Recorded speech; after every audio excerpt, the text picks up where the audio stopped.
Turn to It's Supernatural.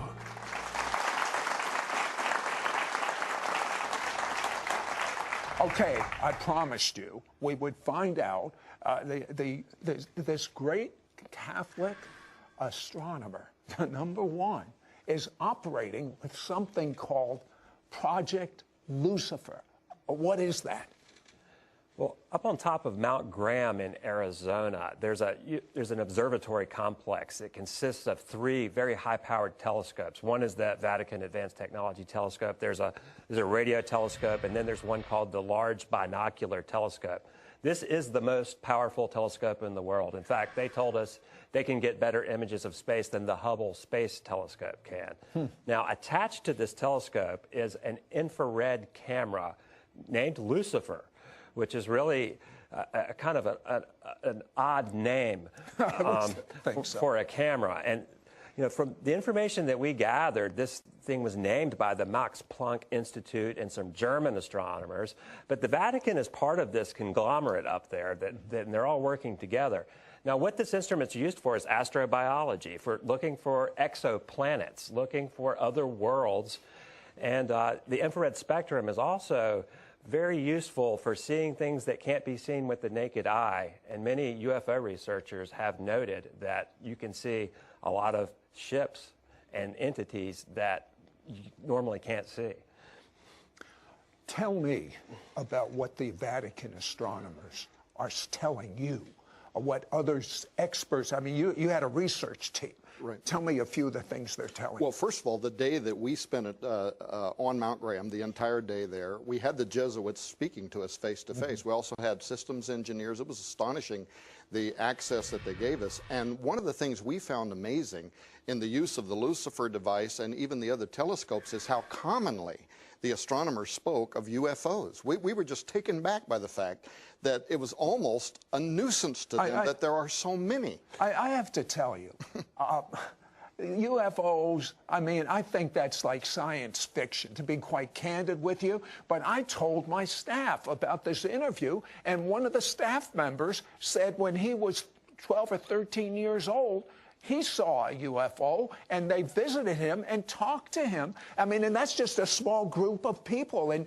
statistics say 1 out of 2 people in America believe in UFOs, unidentified flying objects. And we're hearing now reports all over the world.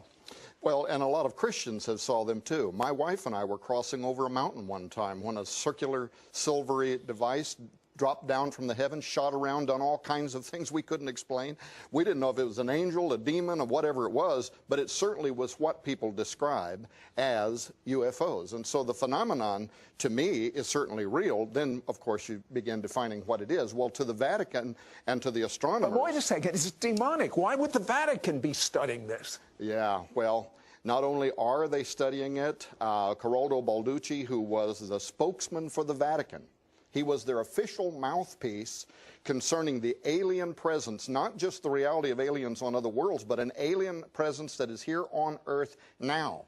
You can go to YouTube and watch his shows on Italian television when he spoke for the church and said that the church was using its embassies around the world to compile information, a case study, if you will, on what the aliens are doing on Earth now. So the belief system is deep, regardless of what you or I might make out of it. And I got to tell you, especially when it comes to alien abduction, I am convinced that we are talking about demonic activity, not intelligences from another world, maybe from another dimension. And they're moving in and out of our reality. They certainly have a conspiratorial plan that might even involve human hybridity. There's a lot to the study. That's why it took us thousands of pages and 6 investigators, and I had to bring a theologian on to make sure that I didn't get off track, right? But what they're saying to us now is it's going to affect Christian belief. There is a professor for the Pope's University in Rome, and he is a very highly respected intellectual. His last name is Tanzaniti, and he has written a paper now in which he is saying that very soon, not right in the beginning, we won't have to deny our Christian faith in the beginning. but there is information coming from another world, and once it is confirmed, it is going to require a rereading of the gospel as we know it. And that's the kind of information that we are receiving from the highest levels of Vatican intelligentsia. Where's this headed, in your opinion, after all this research? I think it's headed towards an imminent great deception. I think they either know something or they suspect something, and that's why they're preparing the Catholic faithful. And of course, the Vatican has reached beyond Catholics, but they're trying to prepare the world. Let me tell you something. This is information that you must digest in light of the Scriptures. But the most important thing is not what we're talking about. The most important thing is that you know God. Whether he comes in 1 minute or whether he comes in 20 years, you must know him for yourself. Religion is good if it helps you know God. But if it's an end in itself, it means nothing.